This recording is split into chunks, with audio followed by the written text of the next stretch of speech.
তাই ঘরের সমস্ত কাজকর্ম সেরে এখন মাছ কিনতে যাচ্ছি। আজকে মাছ বসবে বুধবার, তো ছেলেকে ঘরে মাছ নেই নাকি মাছের দোকান আছে না, হয়ে গেছে ভগবান জানে রোদের দিনে তো তাড়াতাড়ি শেষ হয়ে যায়।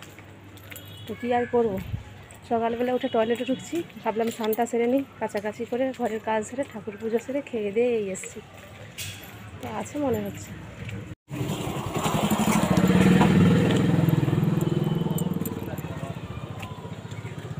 ସରିଗଲା ନା କି ସବୁ ବଡ଼ ମାଛ ଦିଅ ମୋତେ କେତେ 400 ଦିଅ। ଏଇଠି କେଉଁ ମାଛ ଥିଲା ବା? ଛୋଟ ମାଛ ଥିଲା ନା? ଭଲ ଅଛି।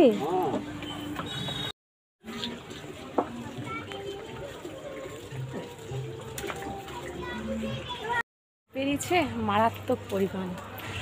তো সকাল সকাল বাইরের কাজ মিটিয়ে ফেলা ভালো, কিন্তু ওই ঘরের কাজ সারতে গেলে বাইরের কাজ দেরি হয়ে যায়। তো চলো গিয়ে রেস্ট নেবো, ঘাম ঝরছে, পরে ভাত বসাবো। এক তরকারি ভাত হবে আর মাছের ঝাল। তো চলো দেখি একবার দোকানে উঠি কি সবজি আছে। ফ্রিজে আছে পটল। সবজি দেখতে গিয়েছিলাম যে কি কি সবজি আছে, তো দোকানে গিয়ে কত ধরনের সবজি দেখো পছন্দ হয়ে গেল। তো আরও সবজি পছন্দ ছিল আর নিইনি, 60 টাকার বাজার হয়ে গেল। টমেটো নিয়েছি, বিনস নিয়েছি, আর শসা নিয়েছি, পটল নিয়েছি, বেগুন নিয়েছি, কুঁদরি নিয়েছি। তো এই বাজারগুলো আপাতত করলাম। বড়বড়িটাও ভালো ছিল, উচ্ছেটাও ভালো ছিল, ঢেঁড়সও ভালো ছিল। তো থাকবে আর নিইনি, তো এগুলোই খাই, তারপর পরে চিন্তা পড়ে। তো চলো মাছটা এখন ধুয়ে তারপরে একটু রেস্ট করবো। আর ছেলেকে ঘরে এই যে চাবি দিয়ে গেছি যাতে না বেরোতে পারে। ওকে বলেছি খাতার কাজ কর, বইয়ের পড়া কর। স্নান করে দিয়েছি, এই আমার দেখে এখন সকাল সকাল স্নান করে ফেলো। আমিও ঠাকুরকে পুজো করবো, আমাকেও স্নান করে দেবো।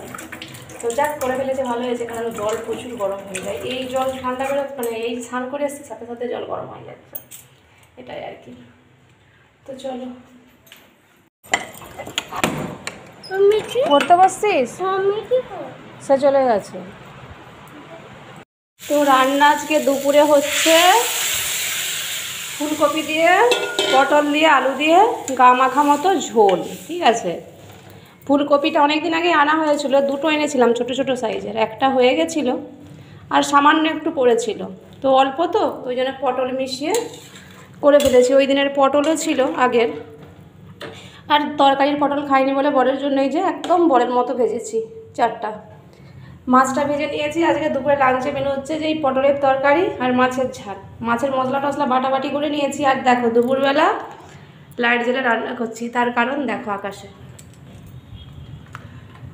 এই যে সূর্য পুরো ঢেকে গেছে, মেঘ এসেছে, জানি না আদৌ বৃষ্টি হবে কি না। ছুটি ডাকছে মেঘটা, আর হাওয়াটা একটু বন্ধ হয়ে গেছে, ঝিরিঝিরি করে দিচ্ছে, জোরে জোরে দিচ্ছিল।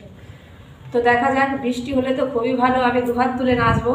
তার কারণ হচ্ছে যে আজকে জলালা ভাতের চাল নেই, গলাটা ব্যথা ব্যথা করছে, কী কারণে জানি নি। তো ইচ্ছা ছিল যে যতই গরম হোক যাই হোক ওবেলা একটু পিঠে করবো, দুধের সিদ্ধ পিঠে করবো। তো তার উপর দেখছি মানে বৃষ্টি দিদি আমাকে সাথ দিয়েছে, যদি বৃষ্টি হয় তো খুবই ভালো। এই গরমের দিনে বৃষ্টি টিষ্টি হলে পিঠে বানা খেতে ভালো, তাই না? তো জানি বৃষ্টি হবে কি না, তো দেখছি তো মেঘটা উঠছে, তো যদি হয়ে যায় খুবই ভালো হবে, সোনাই সোহাগ। আর গলাটা সত্যি খুবই ব্যথা ব্যথা করছে, ঝড়টা উঠলো, বৃষ্টি এখনো পড়েনি। যদি বৃষ্টি আসে তখন দেখাবো। এত গরমের মধ্যে বৃষ্টি আসা মানে বিশাল সৌভাগ্যের ব্যাপার। গরমে ঘেয়ে মেরে একাকার হয়ে গেছে, এটা সিদ্ধ হোক, একটু পাখার তলায় বসে এসে পরে এসে মাছের ঝালটাই রান্না দেবো, সিদ্ধ হতে দেরি থাকবে। বড় বড় ফোঁটা পড়ছে,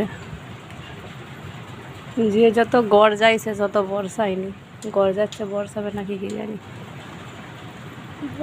হালকা হালকা এসছে, দেখা যাক। মোটামুটি খারাপ হয়নি বৃষ্টি, জানো তো, মাটিটা ভিজেছে।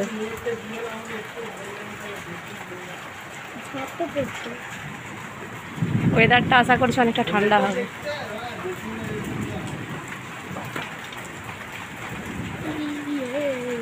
এখনো আকাশে মেঘ আছে, মেঘ ডাকছে। আর এই যে ভেজা মাটির গন্ধটা দারুণ, কতদিন বৃষ্টি হয়নি তো, শুকনো মাটিতে জল পেয়েছে, একটা ভেজা ভেজা গন্ধ উঠছে, পুরো ঘর ঘর অবধি চলে এসছে। সেই গন্ধটা খুব সুন্দর।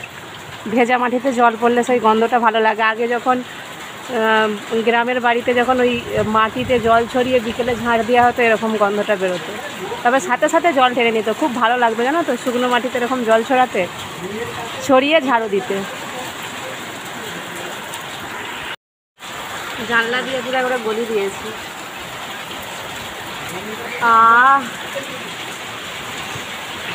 শ্বশুর বাড়িতে ওই বাড়িটা ইট বসানো আছে, জল পড়লে অতটা ভালো গন্ধ ওঠেনি। মায়েদের বাড়িতে যখন দিই, মাটি তো পুরো তাই, খুব সুন্দর গন্ধ ওঠে। খুব জোরেই বৃষ্টি হচ্ছে। আমার বাবার সাথে ফোনে কথা বলছিলাম, বলছে কোন ধার থেকে মেঘটা উঠে এসছে। আমি তো দক্ষিণ দিকে জানলা খোলা ছিল, আমি দক্ষিণ দিক থেকে, বলে ভোরবেলার বাদ কম বৃষ্টি হবে না। বাবা হেরে গেল, ফোন করে বলতে হবে। কি হলো? ঝড়ও উঠে গেছে, দেখেছো? ভালোই সাথে ঝড় আর বৃষ্টি হচ্ছে। এদিকের ঝাপটা তো খোলা যাচ্ছে না, নোংরা ঢুকছে। তো চলো মেঘের কাজ করুক, আমি আমার রান্নাটা সেরে নিই, অনেকটা দেরি হয়ে গেছে। ওদিকে বরমশাই চলে এসেছে, খিদে পাচ্ছে বলছে। ওই রান্না করতে করতে ফ্রিজ পরিষ্কার করতে লেগে পড়েছিলাম, ওই জন্য আরও দেরি হয়ে গেল। সবটা হয়নি, দেখি অন্যদিন করবো ফ্রিজটা।